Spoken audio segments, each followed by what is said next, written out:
আজকে আমরা নবম দশম শ্রেণীর বীজগাণিতিক রাশিমালার আরেকটি অঙ্কের সমাধান করব। দেওয়া আছে a - b = 4, ab = 60 এবং a + b এর মান নির্ণয় করো, এটা বলা হয়েছে। যখন একটা বিষয় সব সময়ের জন্য মনে রাখতে হবে, যদি কোনো অঙ্কে মাইনাসের মান দেওয়া থাকে এবং প্লাসের মান বের করতে হয়, তাহলে আমাদেরকে এই সূত্র প্রয়োগ করতে হবে। a + b² = a - b² + 4ab। এই 4ab সূত্রটা আমাদেরকে প্রয়োগ করে আজকের এই অঙ্কের সমাধানটা করতে হবে।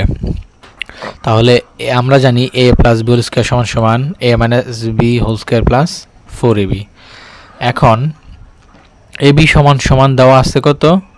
4। তাহলে আমরা ab এর পরিবর্তে 4 লিখতে পারি এবং তার হোল স্কয়ার করলাম, মাঝখানে প্লাস চিহ্ন প্লাস দিলাম। এখন সূত্রের 4 দিলাম। এখন ab এর মান দেওয়া আছে, ab = 60, তাহলে ab এর মান 60 বসালাম। এখন এই পাশে a + b² যা আছে তাই, এখানেও a + b² যা আছে তাই থাকবে।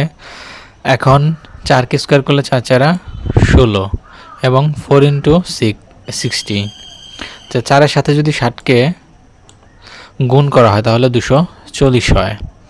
এখন a + b² যা আছে তাই এখানে 16 এবং 240 যোগ করলে 256 হয়। এখন a + b আমি পূর্বে বলেছিলাম, কয়েকটি ক্লাস আপনারা দেখেছেন যে কয়েকটা বিষয় মনে রাখতে হবে। যদি কোনো অঙ্কের সমানের বাম পাশে স্কয়ার থাকে, ডান পাশে সেই স্কয়ার এসে রুট হয়ে যায়, এবং যদি রুট এই পাশে থাকে এ পাশে এসে সেটা স্কয়ার হয়ে যায়, মানে বিপরীত হয়ে যায়।